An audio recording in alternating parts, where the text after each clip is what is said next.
Selamat malam saudaraku. Renungan firman Tuhan pada malam hari ini terdapat di dalam Injil Lukas, pasal yang pertama, ayat yang ke-5 sampai ayat yang ke-6. Pada zaman Herodes, Raja Yudea, adalah seorang imam yang bernama Zakaria dari rombongan Abia.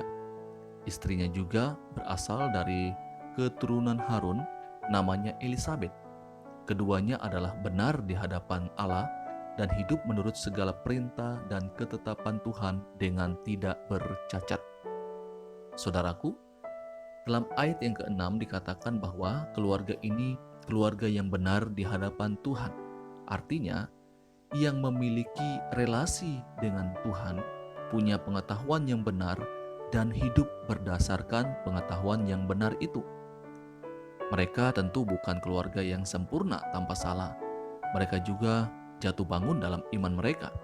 Tetapi paling tidak keluarga ini adalah keluarga yang berusaha untuk terus berada di jalan Tuhan dan hidup menyenangkan hati Tuhan. Yang menarik dari kisah ini adalah di dalam ayat yang ke-7. Di sana ada kata tetapi mereka tidak punya anak karena Elisabet mandul dan keduanya telah lanjut usia. Saudaraku, kata tetapi ini sangat tidak enak. Zakaria dan Elisabet orang yang benar di hadapan Tuhan dan melakukan perintah Tuhan dengan tidak bercacat celah. Tetapi, mengapa ada kata tetapi?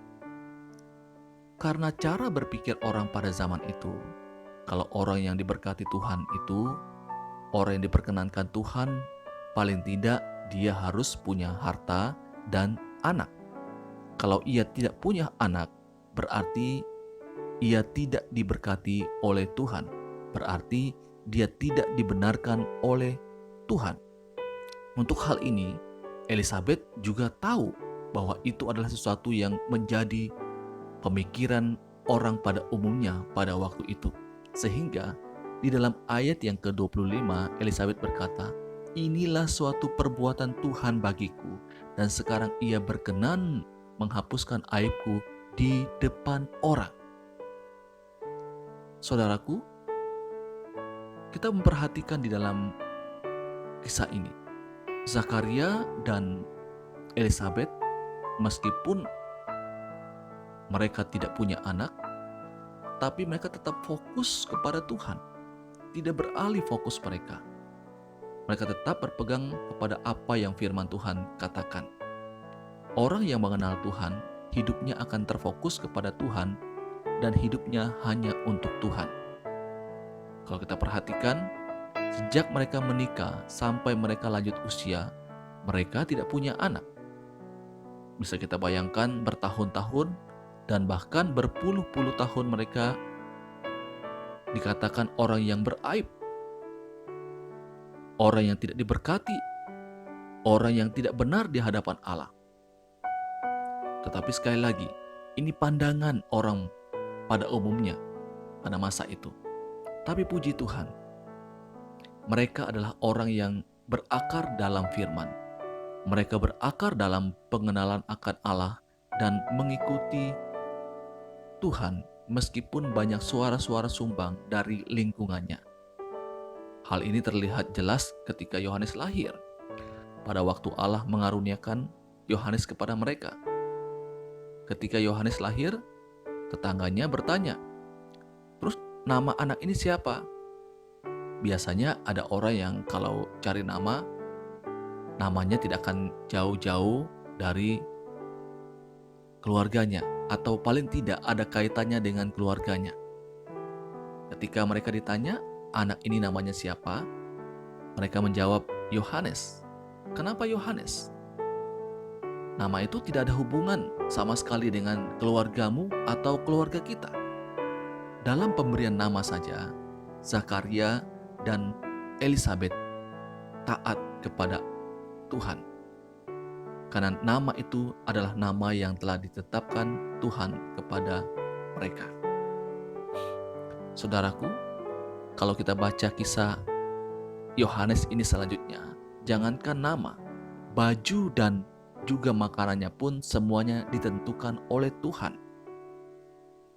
di dalam perannya sebagai seorang yang membuka jalan bagi Tuhan Yesus, ia lebih banyak ada di gurun berseru-seru. Saudaraku, pasti Yohanes lebih banyak di luar rumah daripada di dalam rumah. Dan akhirnya juga Yohanes mati dipenggal kepalanya. Bukan karena ia melakukan kejahatan, tetapi karena ia berbicara kebenaran dan tetap hidup dalam kebenaran, dan ia mati dipenggal kepalanya. Saudaraku, Zakaria dan Elizabeth bisa saja protes dengan Tuhan. Tuhan, buat apa Engkau memberikan kami anak? Punya anak atau tidak punya anak, kami tidak ada kait-mengaitnya dengan anak ini. Tidak ada keuntungannya kami pelihara anak ini. Bisa saja mereka komplain kepada Tuhan seperti itu. Tapi luar biasa, sebelum mereka punya anak, hati dan pikiran mereka, seluruh hidup mereka terfokus kepada Tuhan. Dan ketika mereka punya anak pun, hati dan pikiran mereka tetap terfokus kepada Tuhan. Fokus mereka tidak bergeser, baik dari sejak menikah sampai punya anak, sampai usia lanjut, mereka tidak bergeser sedikit pun fokus mereka kepada Tuhan.